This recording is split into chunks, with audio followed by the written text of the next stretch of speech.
अब चलिए जरा कुछ और जानकारी आपको देती हूँ। अलग अलग तस्वीरें मैं आपको बताने जा रही हूँ कैसे कैसे जो इंडी गठबंधन है वो हर राज्य में अपनी परेशानियों को झेल रहा है। अब बिहार की तस्वीर आप देख रहे हैं। राज्यपाल से 23 जनवरी को मुलाकात की गई थी। नीतीश कुमार की ओर से 40 मिनट वो बैठक चली थी, जिसको लेकर के ये कहा जा रहा था कि राज्यपाल के पास गए हैं एक खास मकसद से नीतीश कुमार, क्योंकि वो लालू के दबाव में आ चुके हैं। अब इसके बाद देखिए तेजस्वी और नीतीश के बीच जो कल मुलाकात होती है, ये कहा जाता है कपूर ठाकुर के 100वीं जयंती के कार्यक्रम में दोनों शामिल होते हैं, लेकिन दोनों कहते हैं कि हमें बातचीत नहीं करती है। दोनों खामोशी रख लेते हैं, दोनों कहते हैं खामोश। और ये खामोशी कब तक रहेगी, सवाल तो ये। और ये खामोशी क्यों है, क्या राह अलग होने वाली? अब ये देखिए एक और तस्वीर देख रहे हैं।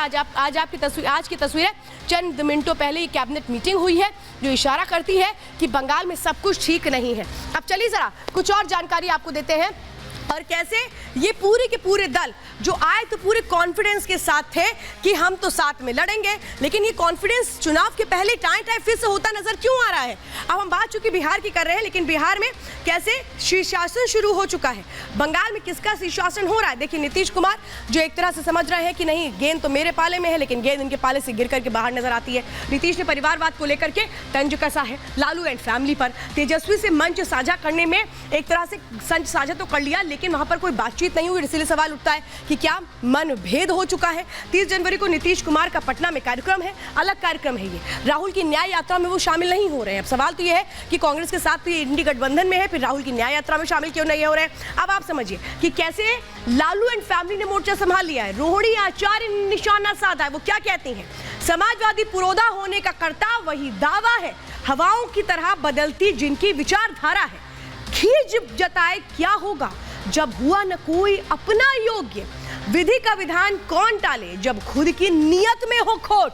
ये बातें इशारा करती हैं कि कैसे बड़ा तंज है ये। अक्सर कुछ लोग नहीं देख पाते अपनी कमियों को। अब इशारा क्या नीतीश कुमार की कमियों की तरफ है? दूसरे पर कीचड़ उछालने की करते हैं बदतमीजियां, क्या ये नीतीश कुमार की तरफ इशारा है? रोहिणी आचार्य ने हालांकि बाद में अपना ये जो पोस्ट है ये डिलीट कर लिया है, यानी मैसेज उन्होंने बहुत बड़ा दे दिया है, लेकिन इसी के साथ मैसेज देने के साथ उन्होंने अपना ट्वीट डिलीट भी कर लिया है। लेकिन कैसे बिहार में क्या फिर से बाजी पलटने वाली है, ये हम क्यों कह रहे हैं जरा आपको ये जल्दी से समझा देते हैं, क्योंकि बिहार में इस वक्त सभी की निगाहें बिहार पर है। लेकिन कैसे बाजी पलट सकती है? प्रधानमंत्री मोदी, अमित शाह और जेपी नड्डा ने बैठक की है। जिस तरह से बिहार में इस वक्त इक्वेशन देखने को मिल रही है, बिहार की हलचल पर समझिए 3 घंटे मीटिंग की गई है। बिहार के कई नेताओं से इस बीच फीडबैक भी लिया गया है। तो अमित शाह नीतीश कुमार के बीच भी बातचीत हुई है, ऐसी जानकारी सूत्र दे रहे हैं। बीते 48 घंटे में शाह और नीतीश की बातचीत हुई है, ये जानकारी सूत्रों के हवाले से निकलकर सामने आ रही है। और इसीलिए कहा जा रहा है क्या नीतीश कुमार पाला बदलने वाले हैं जिसमें वो माहिर है। फिलहाल इंडी गठबंधन में जिस तरीके से दरार पड़ती नजर आ रही है, क्या ये माने कि इंडी गठबंधन टूट चुका है और सबकी राहें अलग हो चुकी है, चुनाव अकेले लड़ने जा रहे हैं? किस तरह के समीकरण देखने को मिल रहे हैं अलग अलग राज्यों में, बंगाल से लेकर बिहार तक? देखिए रिपोर्ट।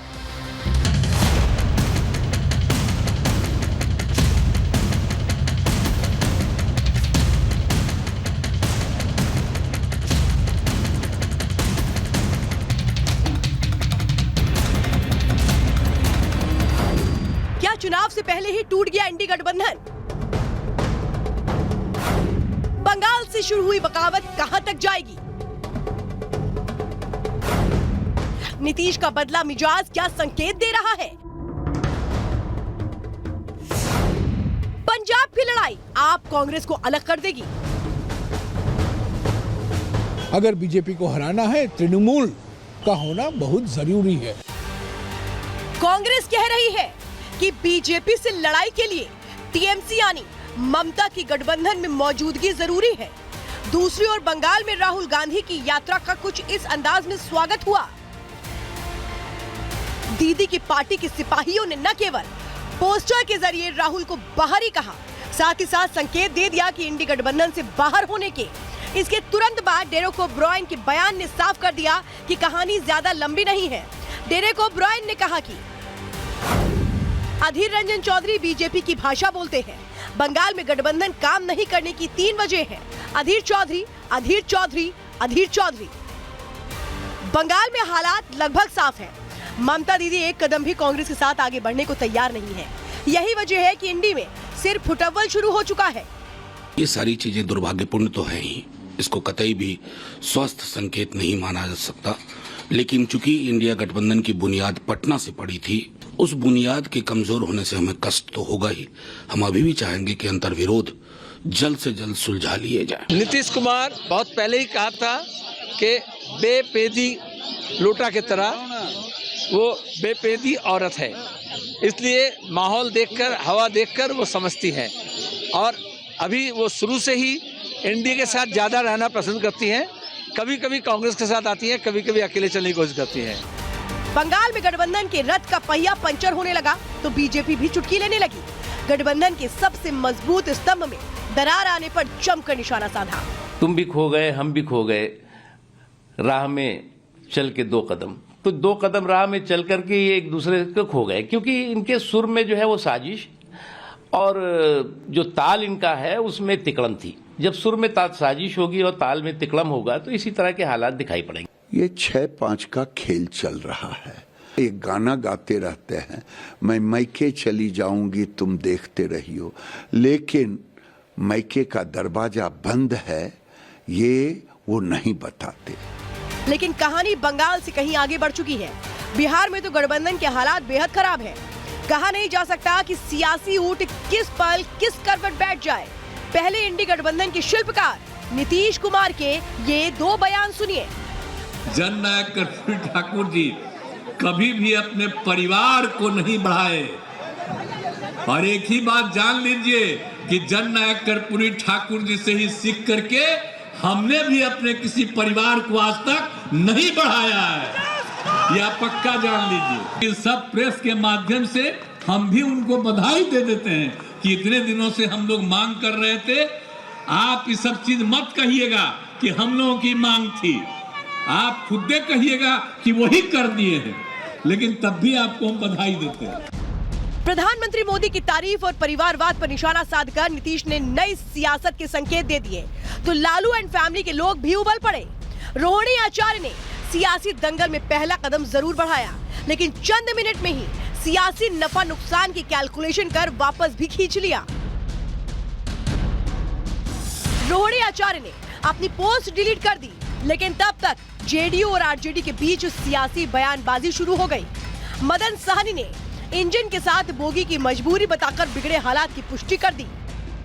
जो लोग देख रहे हैं ना, मौसम पर ज्यादा अपना ज्ञान ना दें, सब अपने मजबूती के साथ, हम जिस इरादे के साथ हैं उस इरादे के साथ आगे बढ़ रहा है। जी अगर बोलें कि भाजपा के साथ अब गठबंधन करना है तो आप लोग सब तैयार हैं? भाई इंजन जिधर जाएगा बोगी उधर ही जाएगा, वो जो कहेंगे वही ना हम लोग करेंगे। बिहार में कयासों के दौर के बीच कहा जा रहा है कि नीतीश का झुकाव फिर से बीजेपी की ओर बढ़ रहा है। बताया जा रहा है कि नीतीश ने अपने सारे कार्यक्रम रद्द कर दिए हैं। उन्होंने अपने आवास पर पार्टी नेताओं के साथ बैठक की। तेजस्वी ने भी आरजेडी नेताओं की बैठक बुला ली। कहा जा रहा है कि लालू प्रसाद यादव ने फोन पर नीतीश से बातचीत की। दूसरी ओर बिहार बीजेपी के नेता दिल्ली पहुंच चुके हैं। तो उन लोगों को निर्णय लेना है क्या नहीं है, और पॉलिटिकल मामले में परमानेंट कोई किसी का दोस्त और दुश्मन नहीं होता है, और जो निर्णय लेना होगा उन्हीं लोगों को लेंगे, उनके दल के लोग लेंगे। कहीं से लग रहा था कि कुछ लोग लगे हुए थे कि पार्टी जेडीयू वगैरह में कहीं तोड़ फोड़ इसकी आशंका भी थी, कोई बहुत स्मूथ नहीं चल रहा था। लेकिन अच्छा होगा बीजेपी के लिए, जेडीयू दोनों के लिए अच्छा होगा जो दोनों का फिर से गठबंधन, जो नेचुरल गठबंधन है वो कायम हो जाए तो अच्छा होगा। उस ओर हमको लगता है कि काफ़ी प्रगति हुई है और कभी भी एनी टाइम। बीजेपी नेताओं की दिल्ली में मौजूदगी और बिहार में बैठकों का लंबा दौर, तस्वीर साफ है कि गठबंधन की उल्टी गिनती शुरू हो चुकी है। लेकिन सवाल यह है कि अगर इंडी के शिल्पकार नीतीश कुमार ही अगर गठबंधन में नहीं रहे तो गठबंधन का भविष्य क्या होगा? ममता ने अगर साथ छोड़ दिया तो कितने राज्यों में मिलकर लड़ पाएंगे चुनाव? Bureau report, Republic Bharat.